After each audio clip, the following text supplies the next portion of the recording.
Hey guys, welcome back to another episode of G-Made CNC.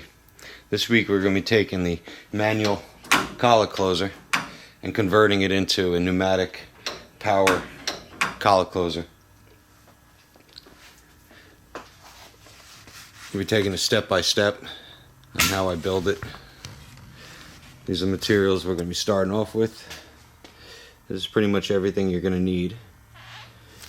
1/8 inch tubing, two-way solenoid, regulator and filter, your air cylinder, some threaded rod, an eyelet, and right angle and straight valves, fittings, sorry. I'll leave a description of all the material, model numbers, and where I got them in the description below. Very similar to one that I did on an old mill that I have.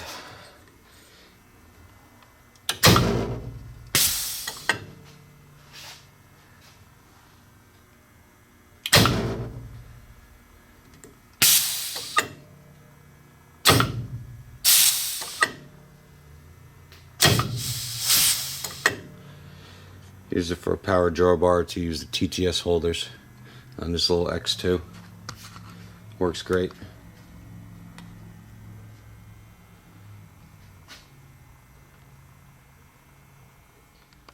Okay, with all that shown, we can get started with this project.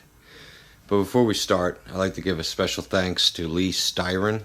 I hope I'm saying that right. When I was looking into converting this, I was searching the web. I came across one of his videos, and he had done a very similar project to this, so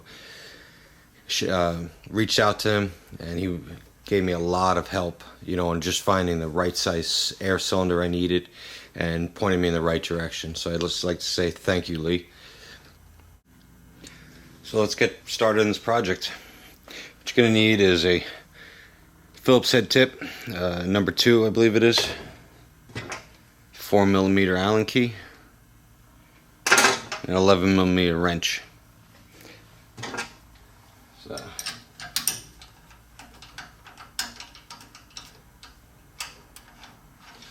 remove the back end of the collet closer.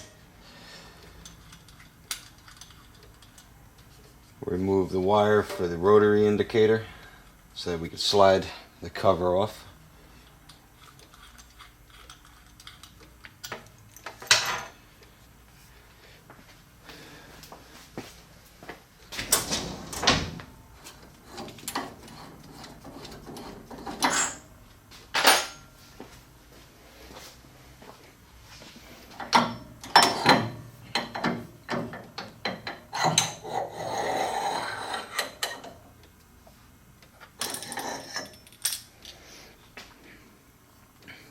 We'll just set this aside for right now.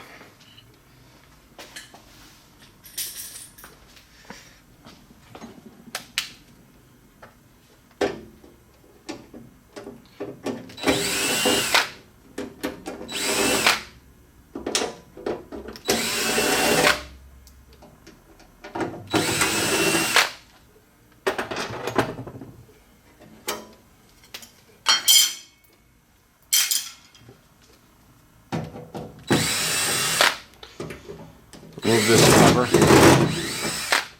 This is where the air cylinder will be coming through. So we won't need this.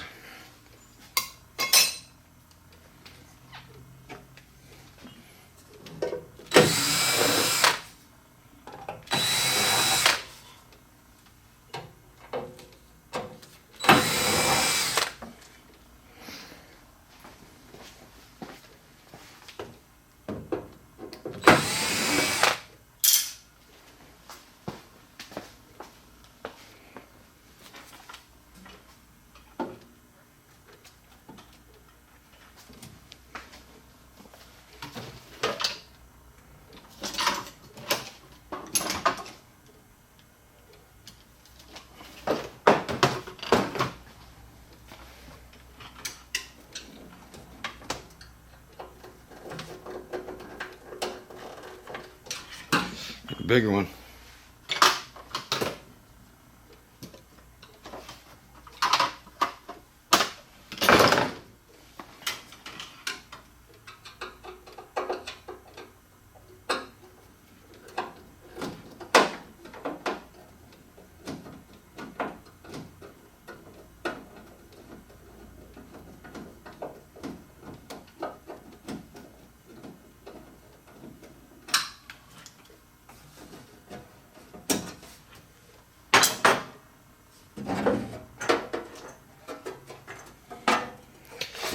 Set this cabinet aside.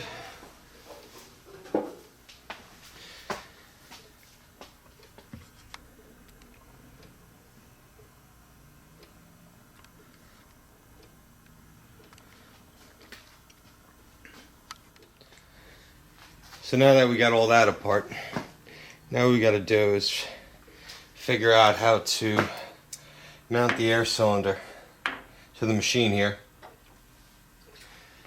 and the air regulator and the air solenoid, which I believe will have enough room to fit them in here. Probably the air cylinder here, maybe the solenoid, and I'm thinking the regulator right there. This way all the tube and wires will go down through here and attach to the back of the machine there. But let me give this some thought and I'll get right back to you. Okay, so this is what I came up with. This is going to be a 1/2 inch thick aluminum plate, 3 by 3/16 wide and 13 inches long. I located the 4 holes that are existing in this bracket here. They'll be countersink, which gives us enough room for the air cylinder, solenoid, and the air regulator, which will all get tied in together. Then we'll bring the air lines and the wire down through here and run it through the back of the machine. So let's get this mocked up on SolidWorks. Okay, so this is what we got mocked up in SolidWorks.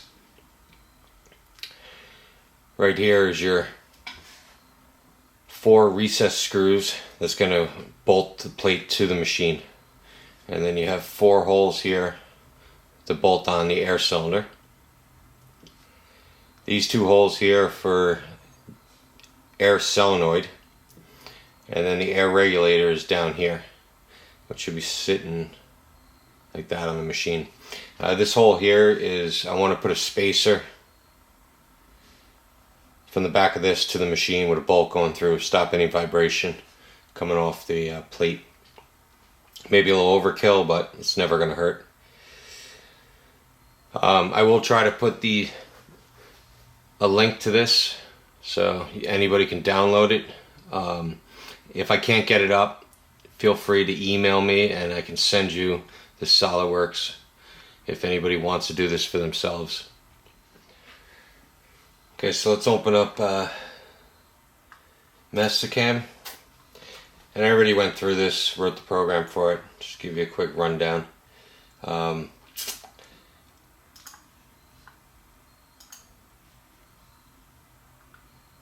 what it will look like when it's done.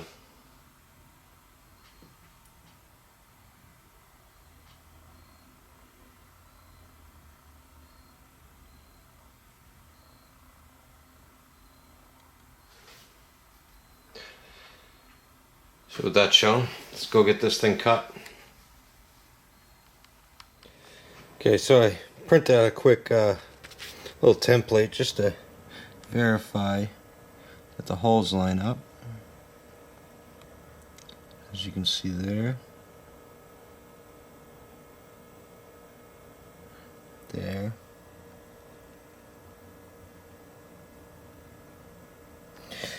So we know the motor, or the air cylinder, is dead on. And then the 4 holes that are going to go into the machine here.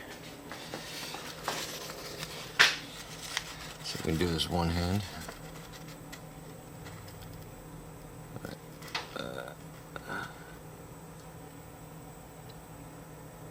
There we go.